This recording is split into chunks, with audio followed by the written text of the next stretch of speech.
നിങ്ങൾക്ക് രാത്രി പല്ല് കടിക്കുന്ന സ്വഭാവമുണ്ടോ അല്ലെങ്കിൽ പല്ലിങ്ങനെ അരയ്ക്കുന്ന സ്വഭാവമുണ്ടോ?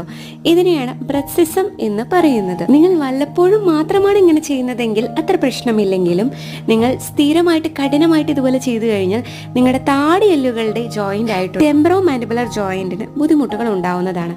അതുമാത്രമല്ല നിങ്ങളുടെ പല്ലുകൾ പൊട്ടാനും നിങ്ങളുടെ പല്ലുകൾ തേഞ്ഞു പോവാനും ഇടയാവുന്നു. ഇനി ചില ആളുകൾക്ക് ആ പല്ലുകൾ നഷ്ടമാവുകയും ചെയ്യാം. ബ്രത്സിസം കാരണമുള്ള ഈ വക പ്രശ്നങ്ങളെല്ലാം തടയാൻ വേണ്ടി സഹായിക്കുന്നതാണ് ഇതുപോലുള്ള നൈറ്റ് ഗാർഡ്സ്. ഇത് ക്ലിയർ ആയിട്ടുള്ള ഒരു കട്ടിയുള്ള പ്ലാസ്റ്റിക് ട്രേ ആണ്. ഇത് ധരിച്ചുകൊണ്ട് രാത്രി നമ്മൾ കിടന്നുറങ്ങിക്കഴിഞ്ഞാൽ പല്ല് ഞെരുക്കുന്നത് കാരണം ഉണ്ടാവുന്ന നിങ്ങളുടെ പല്ലിനും എല്ലിനുമുള്ള ദോഷങ്ങൾ ഇത് തടയുന്നതാണ്. ബ്രത്സിസമുള്ള കൂട്ടുകാർക്ക് ഇത് ഉറപ്പായി പറഞ്ഞു കൊടുക്കൂ.